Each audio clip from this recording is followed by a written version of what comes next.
Welcome, everyone. I'm John Haskell, the director of the Kluge Center here at the Library of Congress. In the words of our charter at the center was created, quote, to reinvigorate the interconnection between thought and action through conversations and meetings with members of Congress, their staffs, and the broader policy-making community in order to bridge the divide between knowledge and power. On a day-to-day basis, this means we support scholars doing innovative and specialized work and project scholarly work to a broader audience in events like this.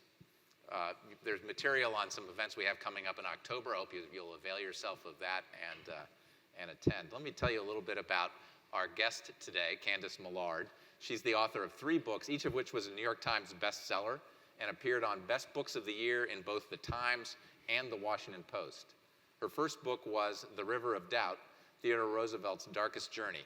Her second was Destiny of the Republic, the subject of today's discussion. It won the Edgar Award for Best Fact Crime and the Penn Center USA Award for Research Nonfiction. Her most recent book, Hero of the Empire, The Boer War, A Daring Escape, and the Making of Winston Churchill, was an Indie Next Pick, a top 10 critics pick by the New York Times, and named Amazon's #1 history book of 2016. Join me in welcoming Candice to the library.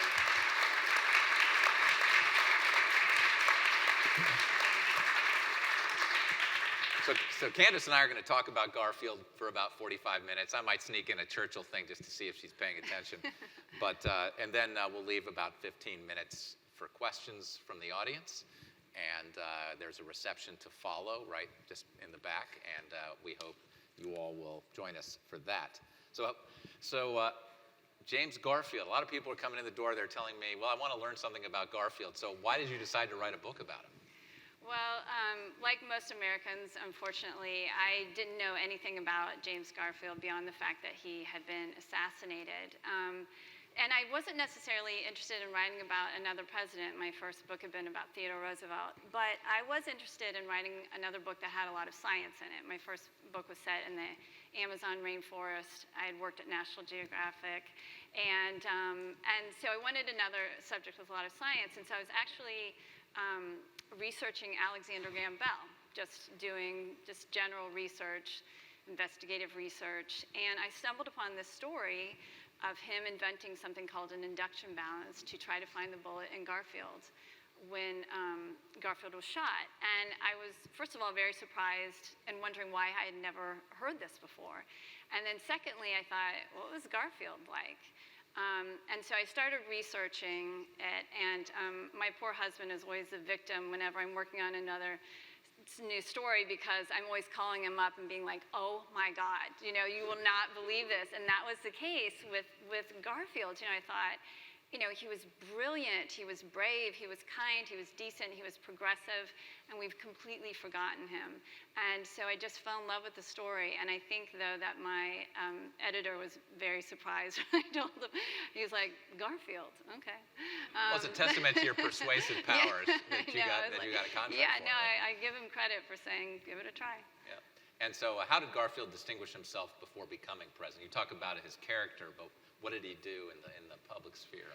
So he, as you know, he was extremely poor. He was our last president born in a log cabin. His father died before he was 2 years old. He didn't have shoes until he was 4 years old in Ohio. So in order to go to college, to put himself through college, he was a janitor and a carpenter his first year. But by his second year, while he's just a sophomore in college himself, a student himself, they made him a professor of literature, mathematics, and ancient languages. And by the time he was 26, he was the university's president. And then he became a member of Congress. He was a state senator. He became a member of Congress, never ever campaigning. He said that he was going to live by his own conscience and convictions, and if people wanted to vote for him, they could, but knowing that he was going to stick to his own ideals. So he never campaigned. He became a congressman, and he was a very, very determined and fierce abolitionist. And so obviously when the Civil War broke out, that was the first thing he wanted to do. And so what sort of congressman was he? it sounds like maybe a little bit more workhorse than show horse. He was, right. So he was on several committees. He was on the Ways and Means Committee. He was on the Appropriations Committee. He was a big advocate for hard money. But what he really cared about and what he really fought for was black suffrage. So as a young man, he had hidden a runaway slave. During the Civil War, he was a hero in the Union Army. He had helped to save Kentucky, a strategic state for the Union. And he argued passionately and incredibly movingly for black suffrage on the floor of the House. And I encourage anybody to read that speech that he gave, because it's so powerful and so beautiful. So it's a little hard for me to wrap my mind around the notion of this caring, gentle, and sensitive gentleman who can get a nomination for president. How do the qualities you described that he has? Because it can't have been that much different back. It's so maybe you could speak to what happened in 1880 and how somebody with those qualities could rise like that. So he was extremely unusual in the fact that he didn't want to be president. He said that when he ends up being elected, he said that this honor has come to me unsought. I never had the presidential fever, not even for a day, because he had seen what the presidential fever had done to so many of his colleagues who had wanted it so deeply and were willing to make sacrifices to their own beliefs and ideals that he just refused to make. So what happened was there was a lot of interest in him, and people often would encourage him to run for president, and he would always turn them away. And so he's from Ohio, and John Sherman is also from Ohio. John Sherman, who was William Tecumseh Sherman's younger brother.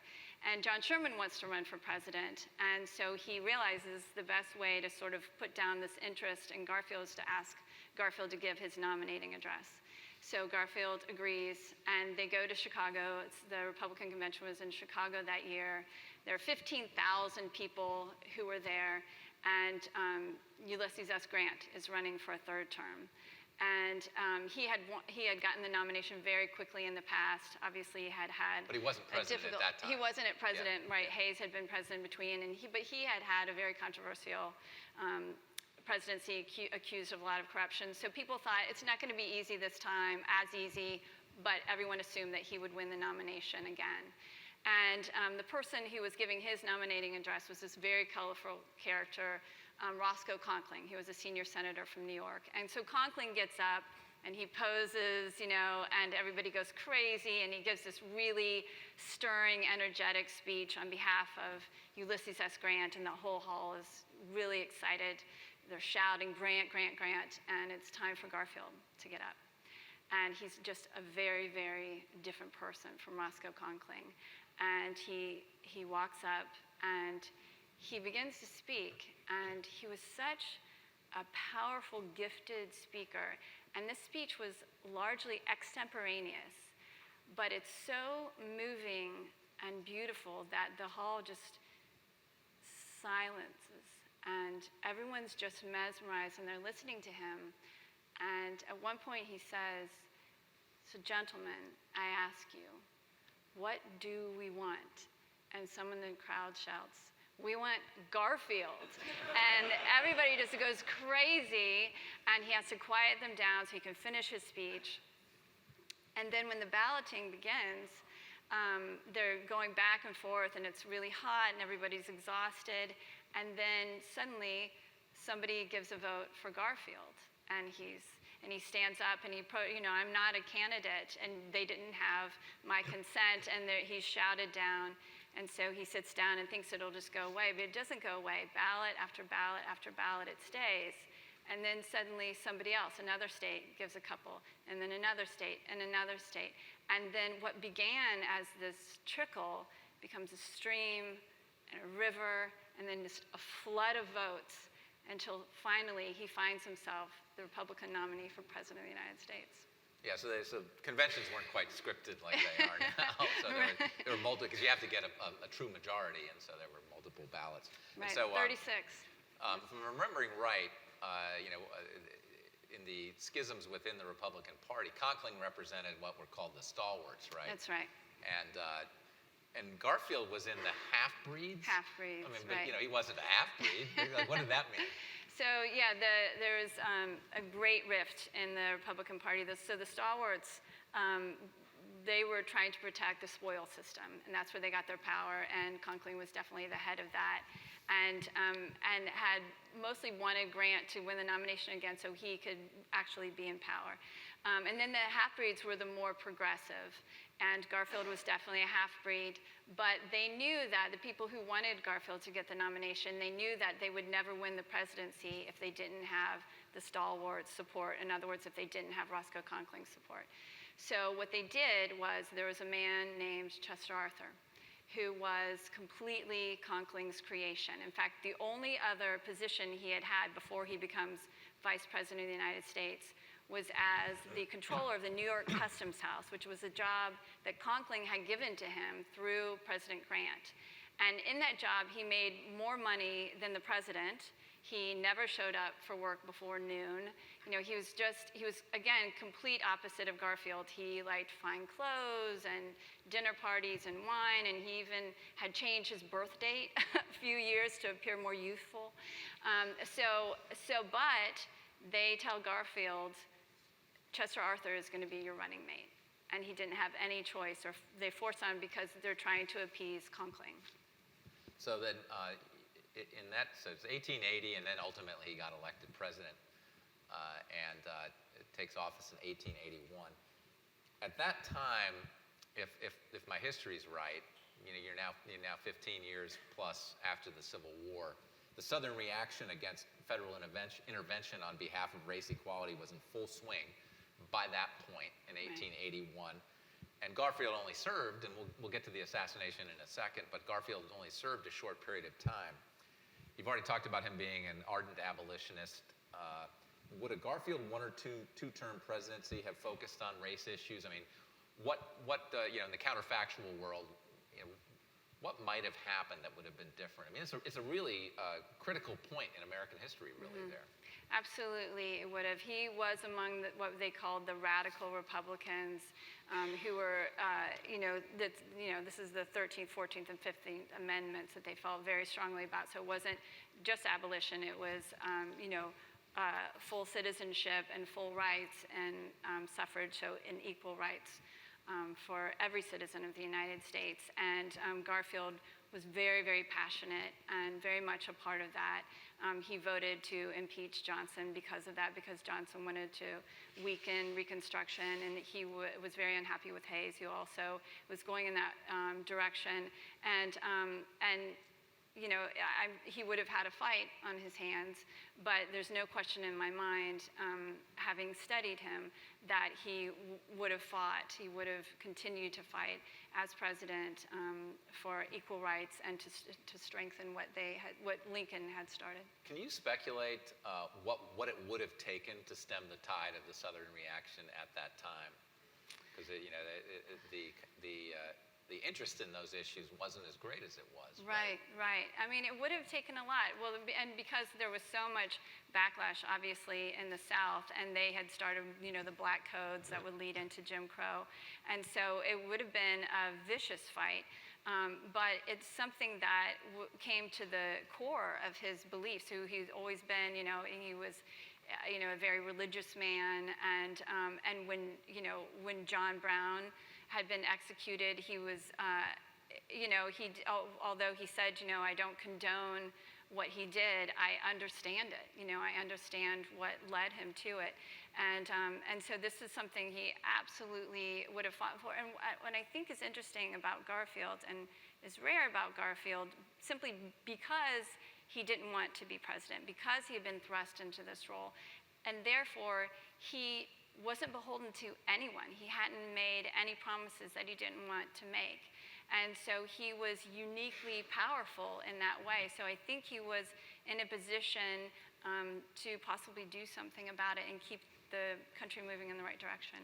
So he's getting back to what you said about his background. He grew up poor kid, kind of small town farm, more or less, and near Mentor, Ohio. Probably not a lot of exposure to African Americans, I would think. The big question to me then is, why was somebody with that sort of background so vigorous on the issue of racial equality? What was going on there that drove him, do you think? I mean, it's speculative, obviously, getting into the armchair psychologist. Right. Well, I do think part of it was his faith. And again, he was an ordained minister, and it was been a big part of his childhood. But it was also his education. His mother, since she was widowed so young, and he had an older brother who at 11 had to stop going to school and working on the farm. But they always knew that whatever else happened, that James had to go to school. James had to be educated because he was obviously just so bright and he had so much potential. And so they scraped and saved, and they ended up giving him $17 so he could start his education. And I talked about how he then put himself through school. And so he, very much so, it's his heart and his soul, but it's also his mind. He understands history, and he understands that education was his salvation, and he believes that it's going to be the salvation of the country. All people, all races, and in fact, that was one thing that he actually started, even though he was president for such a short time. He started working on universal education for everyone, and that's something we didn't have until I think it was around 1918 that every state, and even then it was only elementary school education, that it was a right for every citizen. Do you know whether he was a suffragist too, in support of women's suffrage? I don't believe he was, but Theodore Roosevelt wasn't either. So it took him a while. So that tells you something anyway, sort of Right. like where things were. A lot of the people who were the most aggressive on the race question weren't on women's equality. Mm-hmm. Let's turn to the assassination. Charles Guiteau was the assassin. What was he like? So Charles Guiteau is the complete opposite of Garfield. Where Garfield had found success in his life, Guiteau had found failure again and again. So he had tried law, he had failed. He had tried to start his own newspaper, he had failed. He had even joined a free love commune where he had failed. The women in the commune had nicknamed him Charles Get Out. But in his own mind, he was mentally ill, and his own brand of madness was delusion. So in his own mind, he was meant for greatness. And when Garfield is nominated president, he believes that he personally will make Garfield president, and Garfield, this is the height of the spoils system, Garfield, out of gratitude, then will give him, the consulship to Austria. Why not? And so he just becomes more and more obsessed with Garfield. And he was also instrumental in the nomination, not just in his election, right? In his mind. Yeah, right? in his mind, that's right, and absolutely obsessive. And if I remember right, did he ever meet with Garfield himself to lobby for the job, or was he meeting with Garfield's assistants, or did he get to see the president himself? He did. So the way he survived is this is at a time in our country's history when someone could just kind of disappear, and there was a lot of play in the joints, and there was no one to really hold him to account. So he would move from boarding house to boarding house. He would just move out when the rent was due, and he worked for a time as a bill collector, but he would just keep whatever he managed to collect, and so he and skip town. Yeah, and he just kept skipping town, and so he's becoming more and more sort of frayed and hungry and desperate.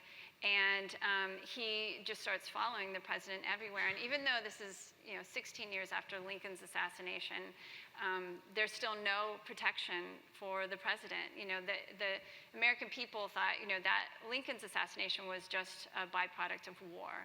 And in our country, we get to freely elect, freely choose our leaders, and so there shouldn't be any danger, there shouldn't be any distance, and there shouldn't be any danger to the president. And so, Garfield would walk around wherever he had a 24-year-old private assistant, and that's it.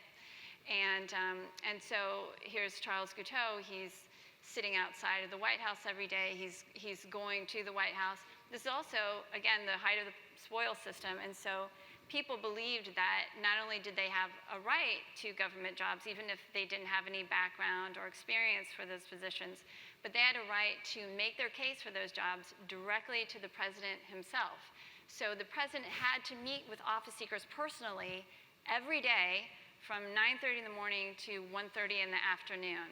And it made Garfield desperate. He wondered why anyone would ever want to be president. So Guiteau is there every single day, and one day he finally does. He walks into the president's office while the president is there in his office. He also goes to, there was a reception, and he met the First Lady, Lucretia Garfield, and he shook her hand, and he gave her his calling card, and he carefully pronounced his name so she wouldn't forget it. And one day, he is sitting outside of the White House waiting for the president. Garfield walks out. He walks down the street to his Secretary of State's house, and the two men walk through the streets of Washington with Guiteau following them the entire way, holding a loaded gun. And then the assassination itself, where did it happen? What were the circumstances? So he thinks about, so he becomes obsessed, and he then is told by the Secretary of State to just stop. It's never going to happen. And then he's angry too, and then he has what he believes is a divine inspiration, that God has told him that he needs to kill the president. And he says it's nothing personal. And God has told him to do this. So he follows him to church, he thinks about shooting him there, and then he reads in the paper that Garfield is going to go on a trip, and he's going to be in the Baltimore and Potomac train station, which is where the National Gallery of Art stands today. So there are tracks right along the National Mall. And so when Garfield goes there on the morning of July 2nd, 1881, Guiteau is waiting in the shadows. And the moment Garfield walks in, Guiteau steps out and he shoots him twice. The first bullet goes through his arm, and the second goes through his back.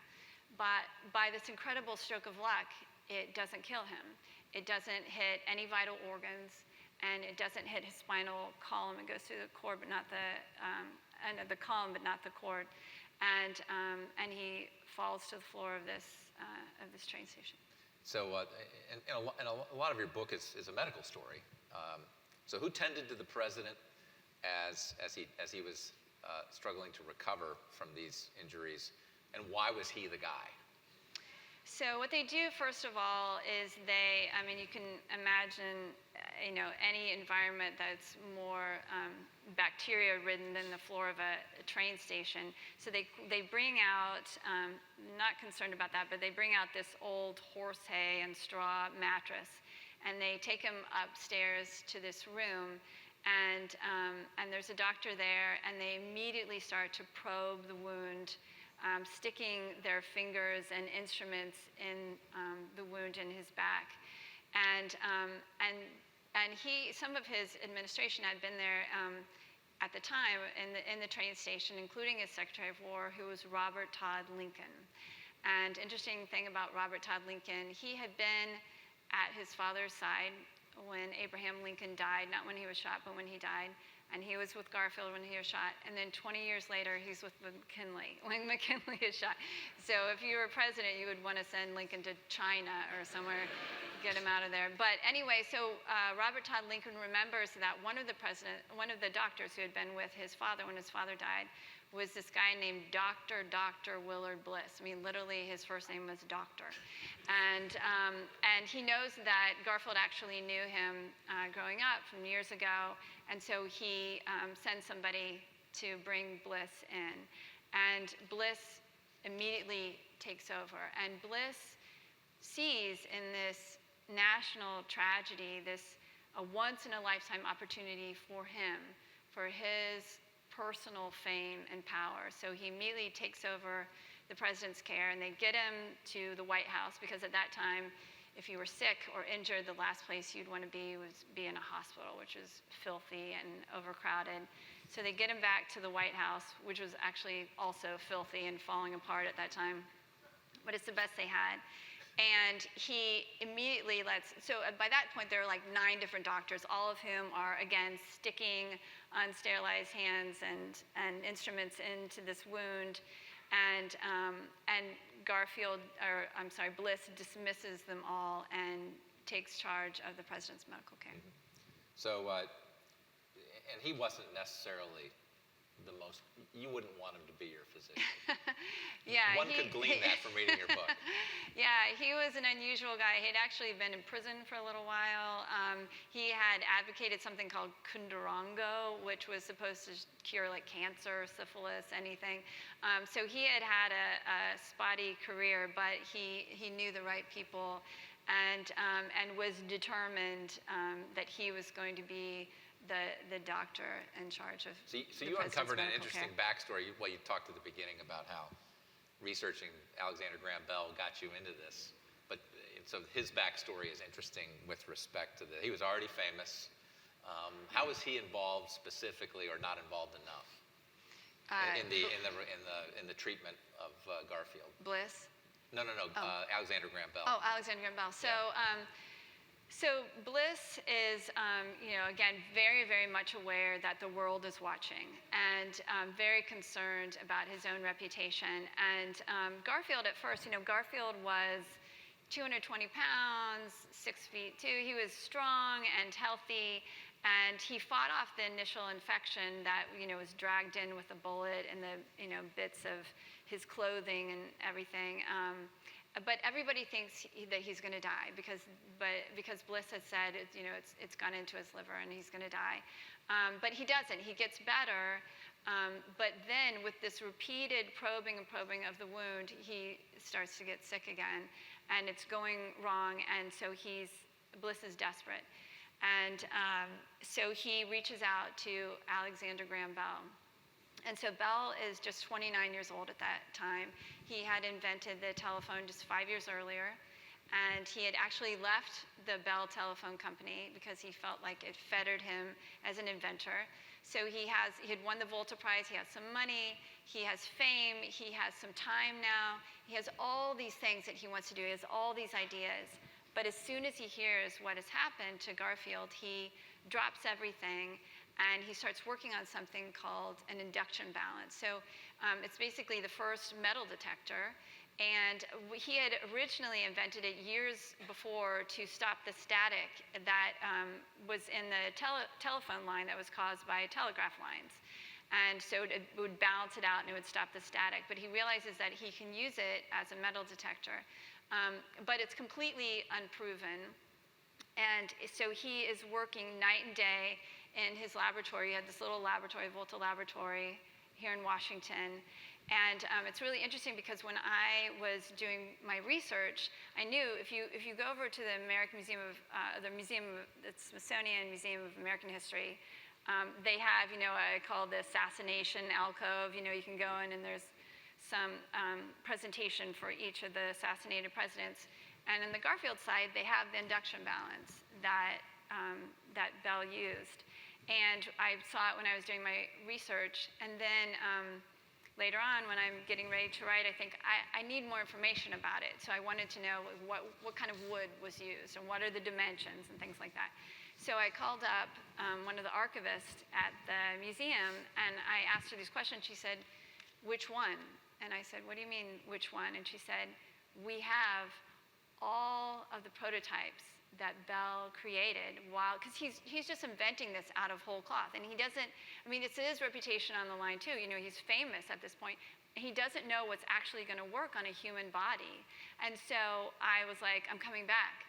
And so I came back and they took me down to the bowels of the museum, and they brought out box after box of these induction balances.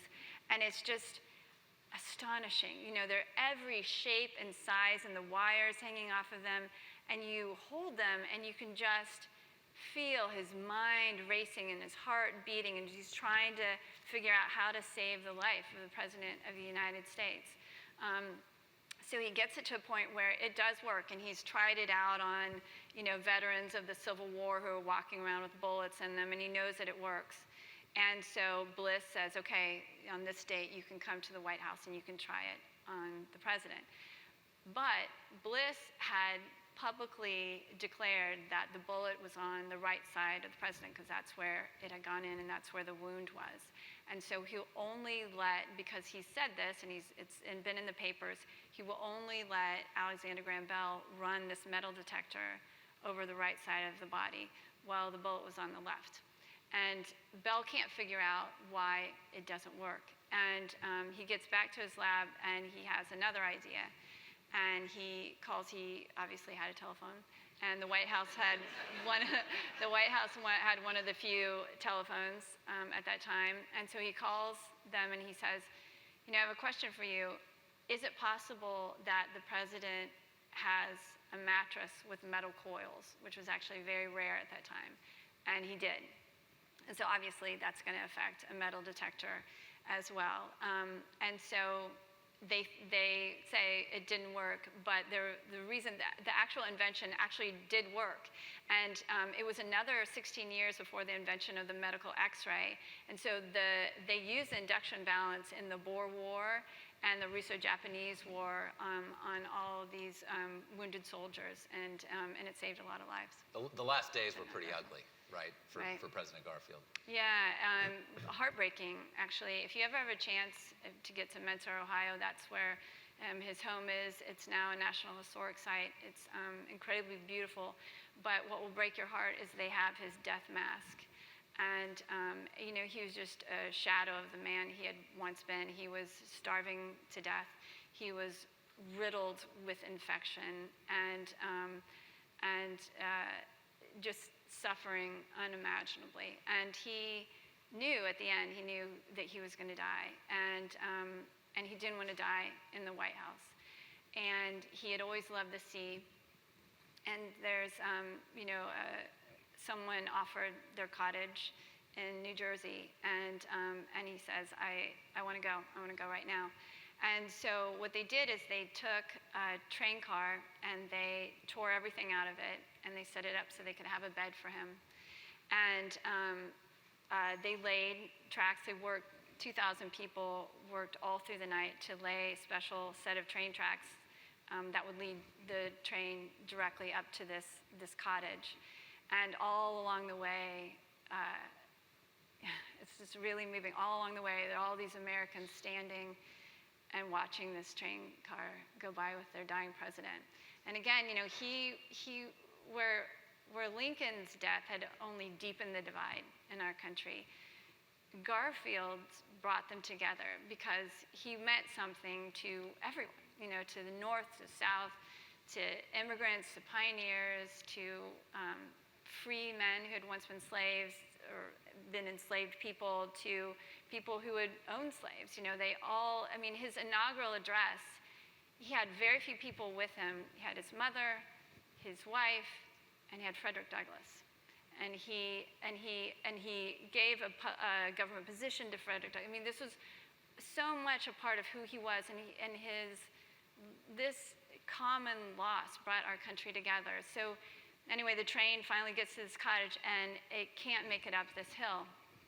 And there are all these people standing there and they literally push the train the last bit of the way up to this cottage, and that's where he dies. And Arthur took over the presidency when he died. Some of Garfield's legacy is tied up in Arthur's presidency, right? That's right, very much so. So what was shocking to everyone, nobody could imagine Chester Arthur as president. Even when it was found that he was going to be Garfield's running mate, even Republicans considered it a ridiculous burlesque. And everyone assumes that Chester Arthur is eagerly waiting in the wings to become president. But the opposite actually happens, and he is devastated and grief-stricken by the assassination, and he refuses even to go to Washington for fear that it will look like he's just waiting for Garfield to die. And he cuts off all ties with Roscoe Conkling, the person who had created him. And when Garfield does die, Chester Arthur steps up and tries to be the kind of president that Garfield would have been had he lived. And it was interesting, when I did a lot of research, most of my research here at the Library of Congress, which was such an extraordinary place and such a treasure for our nation. And I'll never forget when I was there, and I was there for weeks and weeks. And at one point, I was just going through this old microfilm, and I find this letter, and it's a letter by this woman named Julia Sand, and she was an invalid, shut in, but she started to write to Chester Arthur, and she believed in him when nobody else did, when he didn't even believe in himself. And she wrote letter after letter to him. And at one point she says, I beg you not to resign. Do what is more difficult and more brave, reform. And he did. And he kept every one of her letters. And after he became president, she was at her brother's house one afternoon, and the presidential carriage pulls up, and Chester Arthur gets out to thank her in person. Why did you title it Destiny of the Republic?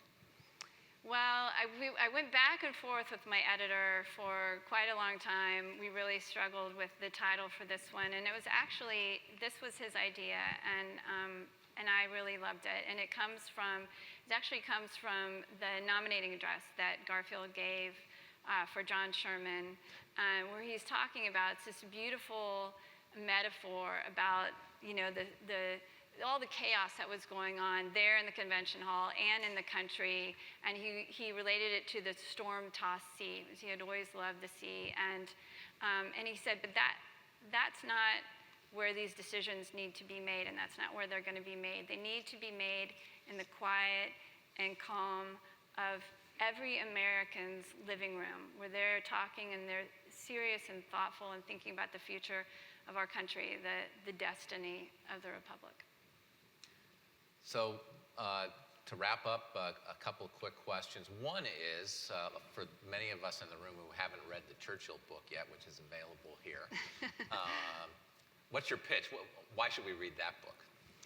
Well, so this is a story I fell in love with because it's sort of the opposite. My book about Roosevelt is the story of something that took place after his active political career. So it was, I think, largely overlooked, the story had been, because of this one is what took place before Winston Churchill becomes Winston Churchill. So he's 24 years old, and he goes to the Boer War in South Africa to cover it as a journalist. And he's captured, and he's taken as a prisoner of war to Pretoria. And he escapes by himself. He makes it across almost 300 miles of enemy territory without a map, a compass, food, a weapon. He didn't speak the language, and he makes it, and he has the Boers who are humiliated and enraged and searching everywhere for him, and will likely kill him if they find him. But he makes it by himself all the way across to what is now Mozambique, was then Portuguese East Africa. And the British were actually losing the war. To their shock and horror, were losing the war at that point. So he becomes a huge national hero. He wins his first seat in Parliament, and he launches his political career. So it's really the making of Winston Churchill. It's a good pitch. Now, what are you working on? Thank What you. are you working on now? Now I'm working on a story that I actually first heard when I worked at National Geographic, and it's a story of the search for the source of the Nile. And some of you may have heard of these two guys. I'm focusing on Richard Burton and John Hanning Speke. So this is the middle of the 1800s. They're very, very different. So Richard Burton was just this extraordinarily brilliant guy. He spoke 29 different languages, plus another 15 dialects. His Arabic was so flawless that he was one of the first and by far the most famous people to enter the forbidden city of Mecca disguised as an Arab. And he was kicked out of Oxford. He's sort of tall and dark. He's got a big scar on his face, so he's kind of dangerous and doesn't seem British at all. And then there's John Hanning Speke, who is very, very British. So he comes from this aristocratic family. He's sort of slight and blonde and blue-eyed, and he loves to hunt. And he's on leave from the British Army, and he goes to Africa to hunt. And Burton agrees to let him go on this expedition with him. And a lot of horrible, horrible things happen to them along the way. But it's a story of their friendship and the betrayal of that friendship, and it builds up to this really astonishing and shocking and tragic ending. So, which you'll have to read the book in a couple years. So this event was the first in a new series that we have, the Kluge Center, the Kluge Center Author Salon. And I don't think it could have gone any better. Great start with Candice Millard. Join me in thanking her. Thank you very much. Thank you for coming.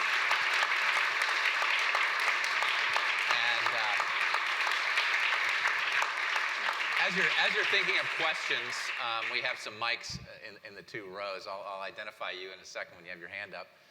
Our next one, by the way, in the Author Salon will be in October 22 when Evan Thomas and Ossie Thomas will be here. O.C. Thomas will be here on the Sandra Day O'Connor book.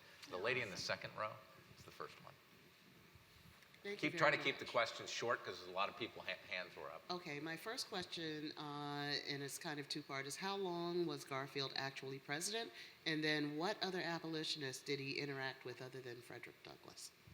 So Great question. Yeah, those are. So he was president just for 6 months, the last 2 of which he was dying. So he didn't get to do a lot. He obviously had a lot of things that he wanted to do. So he also, Blanche Bruce was somebody that he was really interested in and close to, spent a lot of time with. And he worked closely with the African American community, and in fact, a lot of them campaigned for him, and they had songs for him. And Frederick Douglass, in particular, there's a really stirring speech that he gave supporting Garfield's presidency, and it's in the book, and it's a really stirring speech, and something that really impressed me, that they were of 2 minds. We have somebody on this side had their hand up, I thought. Not then the lady in the front row here was next. What was happening with Mrs. Garfield during this period? Right. So just a little bit about Lucretia. She was really interesting. She was incredibly intelligent, and she had met Garfield in college, so one of the few women to go to college at that time, and very passionate about learning, as passionate as he was about learning. But where he was incredibly warm, he loved his friends. He would give you a bear hug instead of a handshake. She was very, very reserved, and they had a difficult start to their marriage. But in fact, he had an affair at one point, and decided to tell her. He decided that he would rather be respected and be able to respect himself, even if he had to give up what he thought was at that time real love. But she forgave him, and they slowly fell in love after years of marriage. They were deeply, deeply in love, and so she had just been very, very sick, and they thought that she was going to die. And so she was just recovering, and she had gone to New Jersey to recover, and that's where she was when she found out that he had been shot. In fact, Grant was the person to come. He was also there, and he went to her to tell her what had happened. And so she took a train back to Washington that actually broke down along the way. So she finally makes it there, and she is by his side the entire time. Anything over here? Gentleman over here. I listened to all 3 books, and they're terrific, 5 stars. Thank you. And look, how much of next year do I have to set aside for your next book? But ignorance is bliss. I think you mentioned it somewhere in your book, but since when you listen, you don't have an index. Is this referring to Dr. Bliss, that expression, ignorance is bliss? And secondly, Graham Bell came back a second time with an improved metal detector. What went wrong that time in terms of his inability to find the bullet?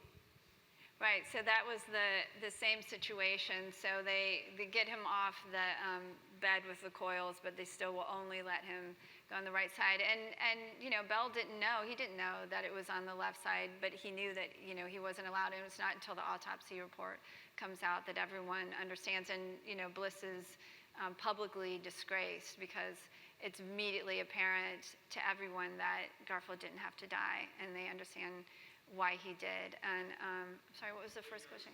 Oh, the ignorance of bliss.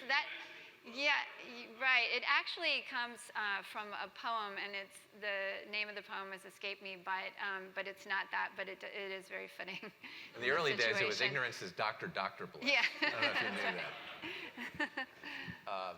There's a lady behind the pillar back here, Mike. I read your book, but I was just wondering, did he have any faults at all? Because She just talked about the Right, yeah, but adultery. he did have I an know, affair. other Right. than his adultery, but otherwise. Yeah, so he used to make fun of himself. He said he had a fatal facility with words, in that he was an incredibly effective speaker, but he would talk and talk and talk and talk, and so that was definitely a fault. And I think that it was both a powerful thing, not wanting to be president, being president, but he was very torn. He was a thinker, and he was somebody who loved to learn, and he had this farmhouse in Ohio that I was just talking about, and he loved to, putter around and sort of think about agriculture and spend time with his children. And so to him, being elected president was kind of the first tragedy in his life, and he knew that he would have to give up so many of the things that he loved. So we have a few more minutes if anybody else has a question for Ken. Oh, there's, sir. Wait, we want to get you on tape here. Thank you. Hi. I know you actually write about this extensively in the book, but since you didn't have time to cover it in the talk, what happened to Guiteau? So, to me, at least, Guiteau's story is a tragedy in itself, because, as I said, this is a time in our nation's country when it was possible to disappear, and so he had. So his mother died when he was very young. His father was actually very cruel, but he had an older sister who loved him and tried to take care of him and understood that he needed help. But at every point when she would try to start the process to get him somewhere where someone could help him, he would leave again, and they wouldn't know where he was. And so so when he's captured and he goes to trial, and you have to understand. I mean, the country was in shock and incredibly grief-stricken and furious, and they wanted him to pay for taking their president. And so but he had one of the first insanity defenses, and he said, I'm not crazy now, and I wasn't crazy before, but I was crazy just when I shot the president. But anyway, he is found guilty, and he's sentenced to hang. And again, just talking about research, it's another one of those moments I'll never forget. I was actually at the archives at Hiram, which used to be the Western Reserve Eclectic Institute, which is where Garfield first went to school and was a president and taught for a while. And I found a newspaper article talking about when Guiteau was in prison, and he was able to make this arrangement with his executioner. And he said he had written a poem, and he asked if he could read the poem on the scaffolding before he was hanged. And he asked to choose the moment of his death. And the signal would be after he has read his poem, he was going to drop the piece of paper that was on. And so he gets up on the scaffolding, and he reads his poem. It was called Going to the Lordy, and he read it in this sort of strange kind of sing-songy voice, and then he dropped the paper, knowing that he would then die. And so they bury him there, but then they exhume his body, and they take his brain, and they divide it up into pieces, and they send it to experts around the country, and they want them to study it to see if you can see physical signs of insanity with his brain. And they all end up sending the pieces back saying he probably had syphilis, but that's all we can tell. And they put it in a jar, and that jar is still at the National Museum of Health and Medicine.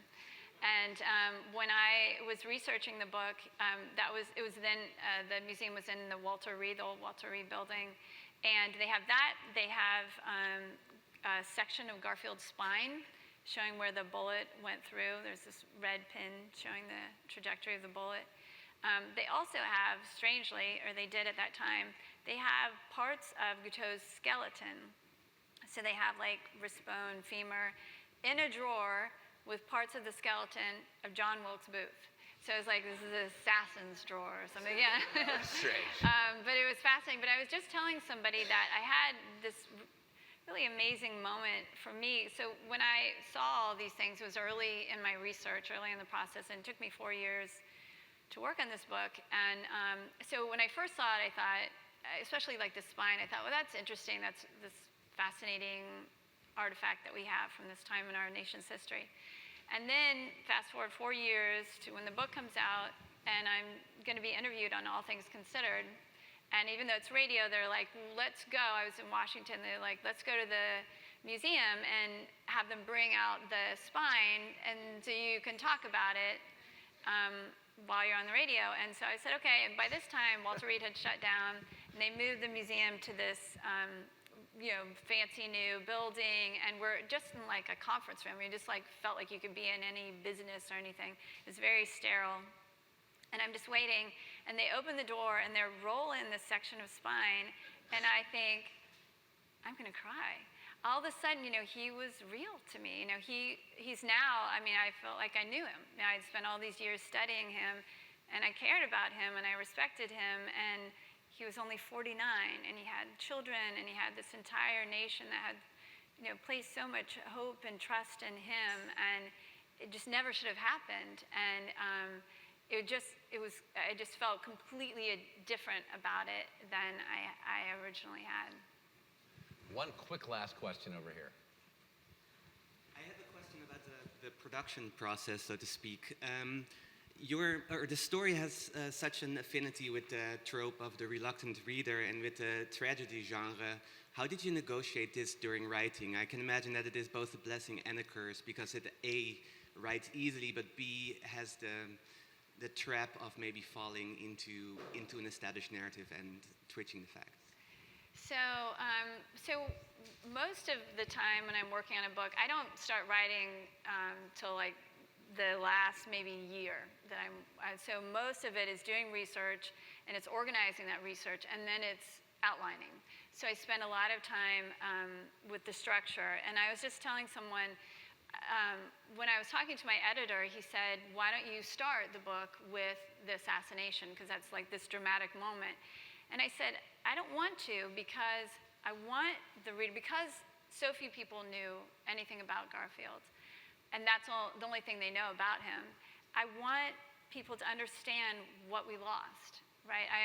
They're not going to care, really, that he died unless they understand who he was as a person, unless I want them to feel what the nation felt at that time. And I also wanted this sense of, so even though Garfield's going along his life and, all the struggles with his administration and everything going on with his family, and he doesn't know what's happening with Guiteau. He doesn't know that there's this sort of evil coming his way. He doesn't know it, but you do.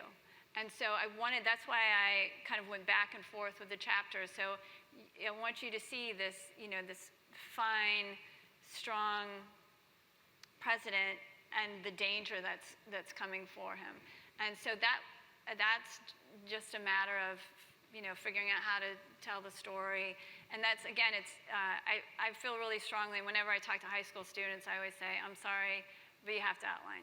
And they don't want to hear it. But I think, at least for nonfiction, at least to me, I think it'd be really, really hard, because once you start writing, then you're worrying about pacing and rhythm and word choice, and you can really get lost. So if you don't have a very clear picture of how the story is going to unfold, it gets very, very difficult, at least for me, at least the way my mind works. So that's what I do. I spend a lot of time on the outline. Well, Candice, thank you so Thank much. you very This was much. so much fun.